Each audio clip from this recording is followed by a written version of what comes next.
Hello दोस्तों, हमारे YouTube channel पर आपका स्वागत है।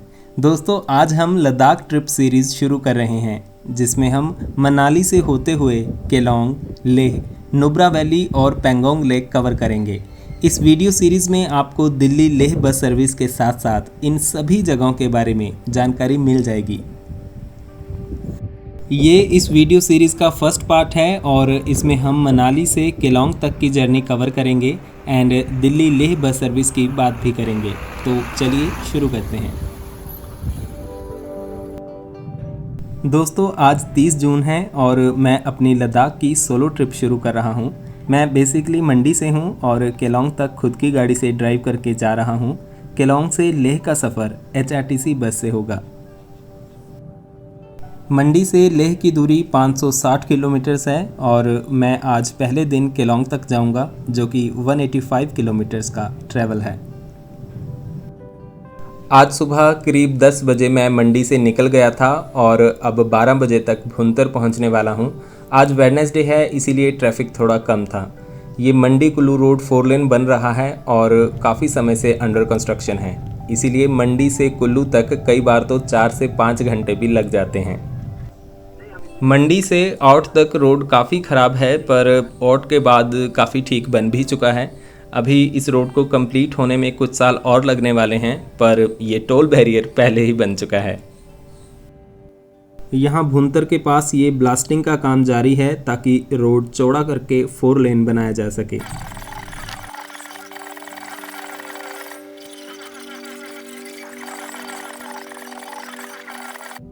यहाँ भुंतर में कुल्लू मनाली एयरपोर्ट भी है एंड दिल्ली से यहाँ के लिए डेली फ़्लाइट्स रहती हैं। एवरेज फेयर 6 से 8 हज़ार के बीच में होता है। भुंतर के बाद फिर करीब 1 बजे मैं कुल्लू पहुँच गया हूँ। ब्यास रिवर के राइट साइड बन रहा ये 4 लेन रोड कुल्लू टाउन को पूरी तरह बाईपास कर देता है।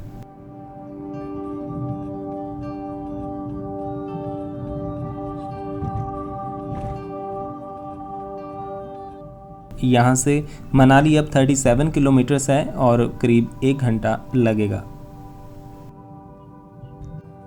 कुल्लू मनाली रोड वाइडनिंग का काम पिछले साल ही पूरा हो गया था और अब ये स्ट्रेच काफ़ी अच्छा बन चुका है और दूर पीछे मनाली के बर्फीले पहाड़ दिखना शुरू हो गए हैं।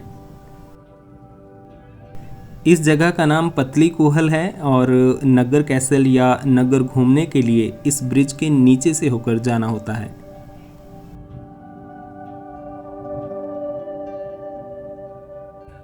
2 बजे मैं मनाली पहुंच गया हूं। यहां एंट्री से पहले ये ग्रीन टैक्स बैरियर आता है। यहां हिमाचल से बाहर रजिस्टर्ड गाड़ियों को पास लेना पड़ता है। ये पास 200 रुपये का होता है और 7 दिनों तक वैलिड रहता है। अगर ये पर्ची गुम हो जाती है तो ये पास दोबारा लेना पड़ेगा। तो अब मैं पर्यटन नगरी मनाली में प्रवेश कर चुका हूँ। ये टाउन 2050 मीटर पर बसा है और हिमाचल प्रदेश के सबसे पॉपुलर हिल स्टेशंस में से एक है।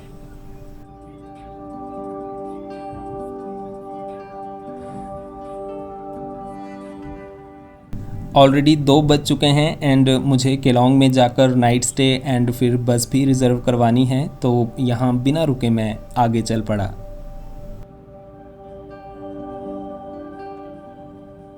मनाली बस स्टैंड से केलोंग साइड को जाने के लिए ये 1 वे ब्रिज आता है, जहाँ थोड़ा जाम लगा रहता था, लेकिन अब इसके साथ ही ये 4 लेन ब्रिज बना दिया गया है, तो अब यहाँ जाम से छुटकारा मिलेगा।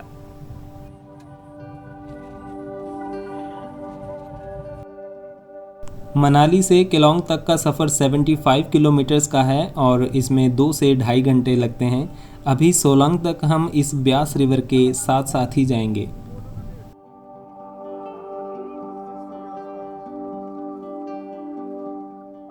पलचान से थोड़ा पहले यहाँ ये पेट्रोल पंप आता है और इसके बाद सीधा केलोंग में ही आएगा।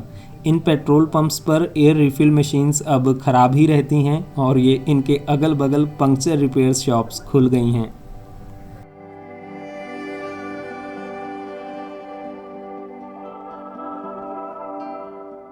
फिर नेहरू कुंड होकर थोड़ा आगे मैं यहाँ पर कुछ खाने पीने के लिए रुका हूँ। नेहरू कुंड के आगे आने वाले ये टर्न्स के आसपास काफ़ी अच्छे व्यूज़ हैं और यहाँ पर काफ़ी सारी छोटी ईटरीज भी खुल गई हैं।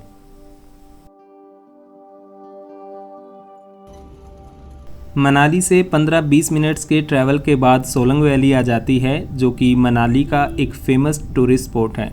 सोलंग वैली में रहने के लिए काफ़ी सारे अच्छे होटल्स एंड खाने के लिए ढाबे भी अवेलेबल हैं। यहाँ रेट्स की बात करें तो मनाली में शेयर डॉर्मेट्रीज़ आपको 400 से 500 तक की, और बस स्टैंड के आसपास कुछ होटल्स में रूम आपको 800 से 1000 तक का मिल जाएगा। लेकिन अगर बाकी अच्छे होटल्स के रेट्स बोलें तो 2000 और 2500 से ज़्यादा ही हैं। पलचान क्रॉस करके यहाँ डाइवर्जन आता है और यहाँ से सीधा रोड सोलंग वैली और अटल टनल की तरफ जाता है, और ये राइट वाला रोड रोहतांग पास की तरफ।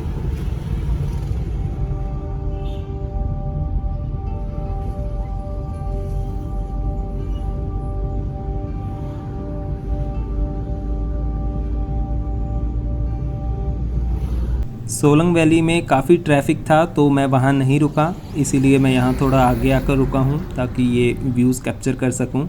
मई जून में ये पहाड़ काफ़ी हरे भरे हो जाते हैं और दिल को एकदम खुश कर देते हैं।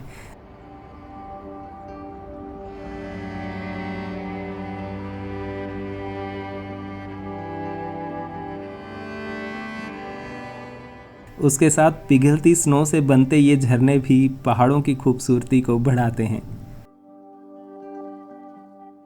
HRTC अब मनाली से रोहतांग के लिए इलेक्ट्रिक बस भी चलाता है, जो कि अटल टनल होते हुए वापस आ जाती है। ये सामने बस इसी रूट पर आ रही है। इसके बाद मैंने टनल से जस्ट पहले एक और ब्रेक लिया। आलस के मारे मैं गाड़ी से ही सामने के व्यूज़ कैप्चर करना चाह रहा था, पर ये गऊ माता जी सामने आ गईं। अब नीचे उतरना ही पड़ेगा। मौसम थोड़ा क्लाउडी हो रहा है। होपफुली 1-2 दिन बारिश ना हो और मैं सेफली लेह पहुंच जाऊं।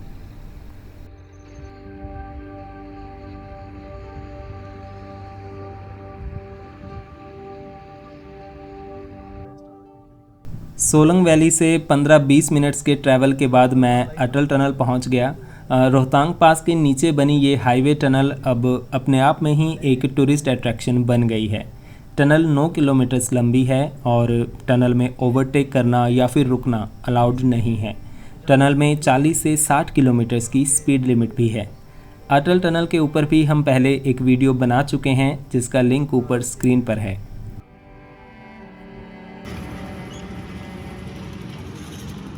टनल के बाद फिर मैंने लाहौल में प्रवेश किया और टनल के दोनों तरफ की दुनिया एकदम अलग है।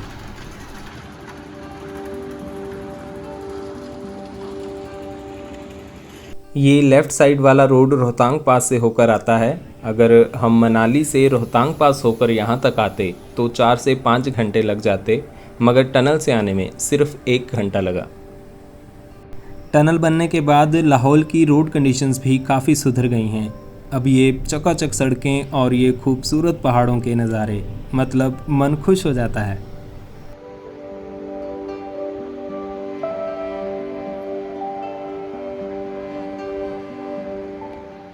ये पागल नाला है और इसमें अब पानी आना शुरू हो गया है। बारिश के बाद यहाँ पानी काफ़ी ज़्यादा हो जाएगा। जून जुलाई के बाद नदी में पानी काफ़ी तेज़ बहाव में बहता है, तो आप पानी के ज़्यादा करीब ना जाएं।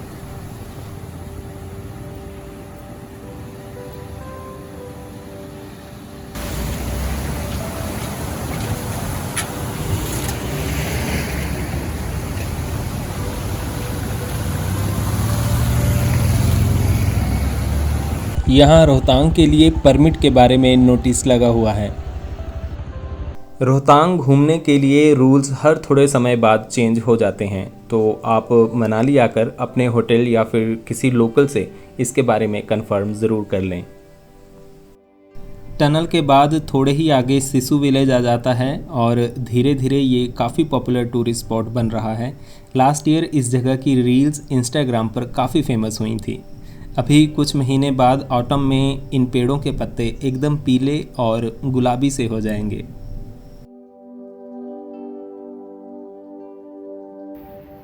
और ये सिसु का फेमस वाटरफॉल है जहाँ थोड़ा ट्रैक करके जाना पड़ता है।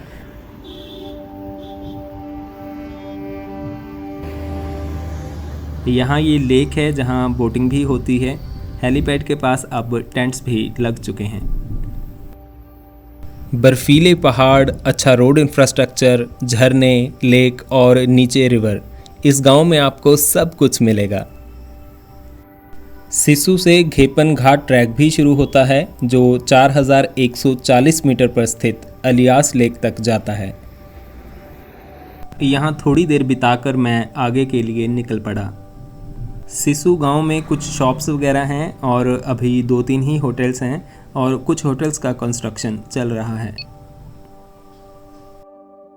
ओवरऑल एक वीकेंड गेट अवे के लिए सिसु बहुत अच्छा ऑप्शन है।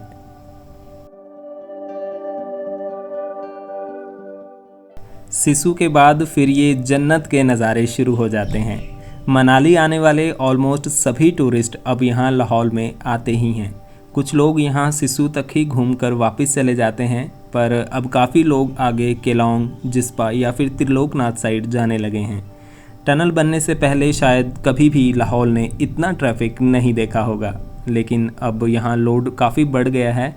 लाहौल में इंफ्रास्ट्रक्चर भी अभी इतने क्राउड को हैंडल करने के लिए सफिशिएंट नहीं है, यानी ज़्यादा फैसिलिटीज़ अवेलेबल नहीं हैं, तो लोग यहाँ दिन भर घूमकर शाम को मनाली वापस चले जाते हैं। बाकी यहाँ अब धीरे धीरे नई प्रॉपर्टीज़ का निर्माण हो रहा है, वहीं काफ़ी सारी कैंप साइट्स भी यहाँ पर बन रही हैं। सिसु के बाद ये गोंधला गांव आता है जहाँ मैं कुछ देर खाने के लिए रुका हूँ। यहाँ भी रोड पर कुछ शॉप्स और ढाबे वगैरह खुल गए हैं। गोंधला विलेज रोड के नीचे वाली साइड है। ये फुल प्लेट चाउमीन यहाँ पर 80 रुपये का मिला है। और ये रहा नीचे गोंधला गांव। ये सामने आपको गोंधला फोर्ट भी दिखाई दे रहा होगा। इसे करीब 300 साल पुराना माना जाता है और लोकल कंस्ट्रक्शन स्टाइल में बनाया गया है। गोंधला में भी कुछ होम स्टे और कॉटेजेस वगैरह अवेलेबल हैं।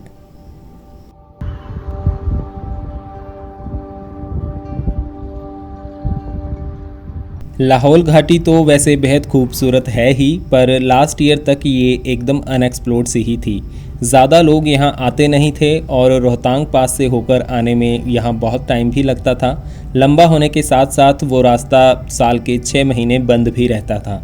अब अटल टनल बन जाने से ये सब प्रॉब्लम्स सॉल्व हो गई हैं। हालांकि अब लोगों की आवाजाही बढ़ने के साथ साथ यहाँ पर लोगों का नदी के किनारे शराब वगैरह पीना और बोतल्स वगैरह वहीं फेंक कर चले जाना एक आम सी बात हो गई है। इन पहाड़ों की खूबसूरती को बनाए रखने में हमें अपनी रिस्पॉन्सिबिलिटीज़ तो निभानी ही होंगी।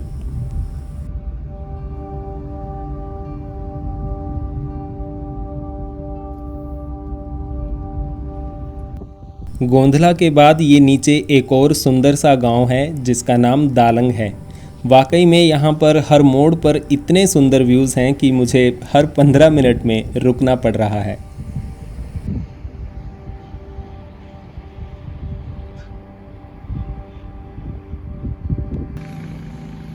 टनल बनने के बाद लाहौल और मनाली के बीच लोगों की आवाजाही भी काफ़ी हो गई है, इसीलिए HRTC बसेस की फ्रिक्वेंसी भी इस रूट पर बढ़ा दी गई है और मनाली के कुछ रूट्स को केलोंग तक एक्सटेंड कर दिया गया है। साथ ही मनाली से केलोंग के बीच ये इलेक्ट्रिक बस भी दिन में 2 चक्कर लगाती है। ये बसेस केलोंग से सुबह और दोपहर को चलती हैं और मनाली से भी सुबह और दोपहर को वापस आती हैं।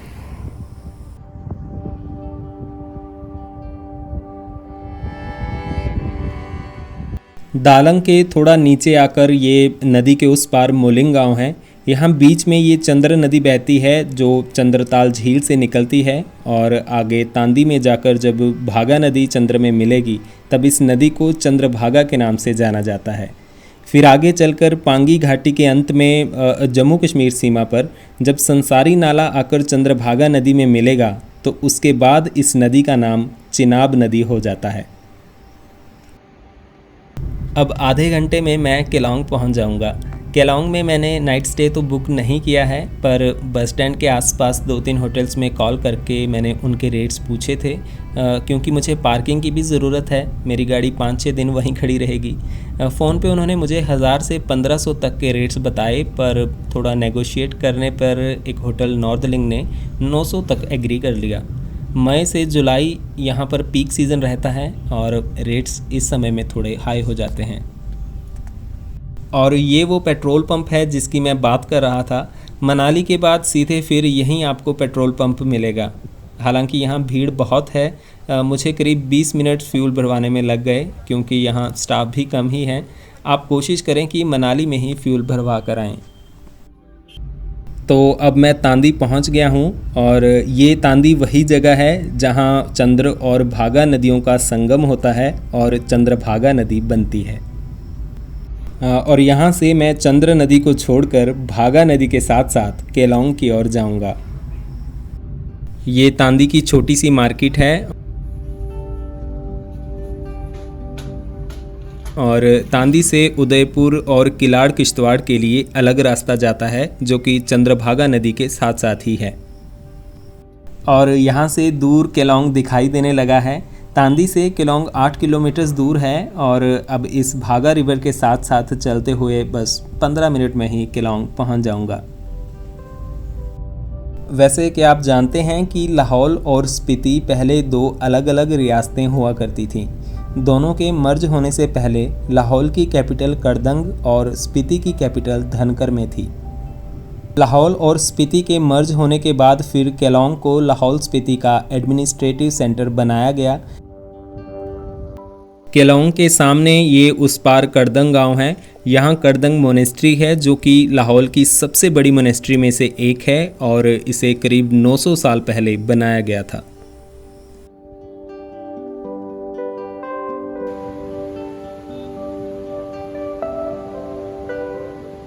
यहाँ केलोंग से थोड़ा पहले शाक्स नाला आता है, जहाँ पर नए पुल का कंस्ट्रक्शन चल रहा है। गर्मियों में स्नो तेज़ी से मेल्ट होती है और ये सारे नदी नाले उफान पर ही आ जाते हैं। इस टाइम पानी का कलर भी मिट्टी वाला ही रहता है।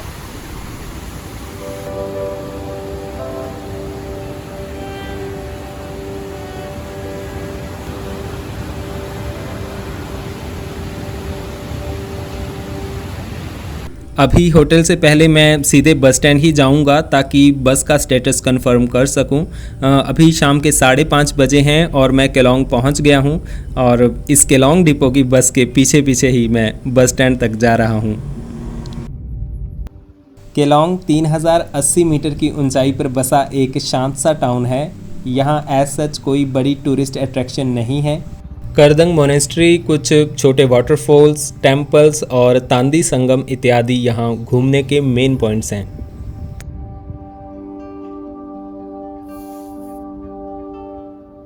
यहाँ ऊपर मेन रोड पर एक छोटी सी मार्केट है, जिसमें कुछ शॉप्स, ढाबे और होटल्स वगैरह हैं।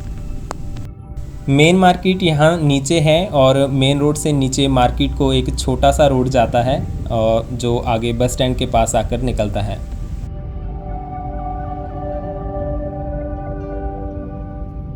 पीछे बस स्टैंड का रोड बंद था, तो बस आगे से घूमकर जा रही है, और मैं भी इस बस के पीछे पीछे इस संकरे से रास्ते से होकर बस स्टैंड पहुंचा।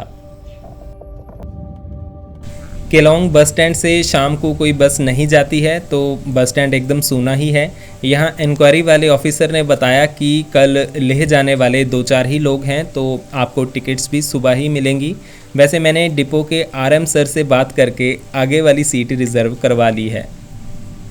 दिल्ली लेह बस कल यानी 1 जुलाई से शुरू हो रही है। कल पहले दिन एक बस केलोंग से लेह और दूसरी बस केलोंग से दिल्ली जाएगी। ये बस 2019 के बाद अब यानी 2 साल के बाद चल रही है, और मैं इस बस के फर्स्ट पैसेंजर्स में से एक होने वाला हूँ। लद्दाख में एंट्री के लिए कोरोना नेगेटिव रिपोर्ट होना ज़रूरी है, इसीलिए मैंने मंडी में ही RT-PCR टेस्ट करवा लिया था, और उसकी रिपोर्ट भी आज आ गई है। तो अब लेह जाने से मुझे कोई नहीं रोक सकता। बस स्टैंड के साथ ही यहाँ ऊपर काफ़ी सारे होटल्स हैं, और मेरा होटल भी यहीं ऊपर ही है। बट ये ऊपर रोड बंद है, इसीलिए बसेस यहाँ से नहीं आ रही। तो अब अपने होटल तक जाने के लिए मुझे फिर से घूमकर ही जाना पड़ेगा।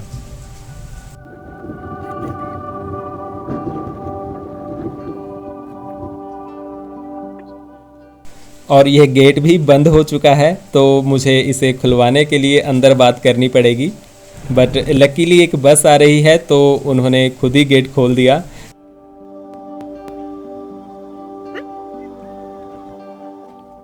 ये वही बस है जो कल सुबह लेह जाएगी।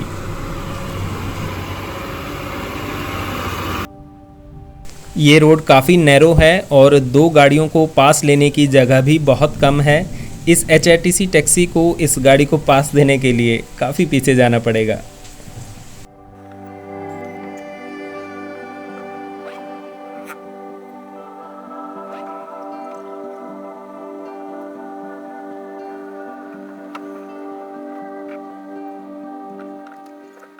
और ये HPTDC का होटल चंद्रभागा है। अगर आपका बजट 2000 या उससे ज़्यादा है तो ये एक अच्छा ऑप्शन है। यहाँ पर अच्छे साफ़ सुथरे और बड़े रूम्स हैं और साथ ही यहाँ से व्यूज़ भी काफ़ी अच्छे हैं। ये वो पॉइंट है जहाँ मेन रोड से बस स्टैंड के लिए डाइवर्जन जाता है। बसेस यहीं से नीचे बस स्टैंड जाती हैं। हालांकि वोल्वो बस यहाँ से नहीं जा पाती और ऊपर होटल चंद्रभागा से ही चलती है।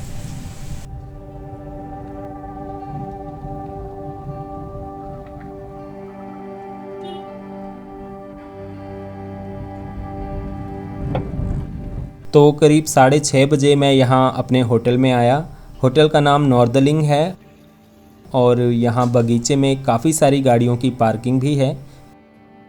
मैं भी अपनी गाड़ी यहाँ 5-6 दिन के लिए छोड़कर जाऊँगा। इसके लिए उन्होंने कोई एक्स्ट्रा चार्ज नहीं दिया।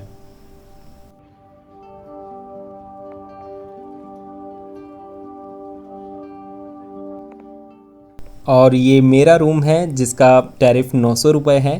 रूम डिसेंट है और बाहर का व्यू भी बहुत अच्छा है।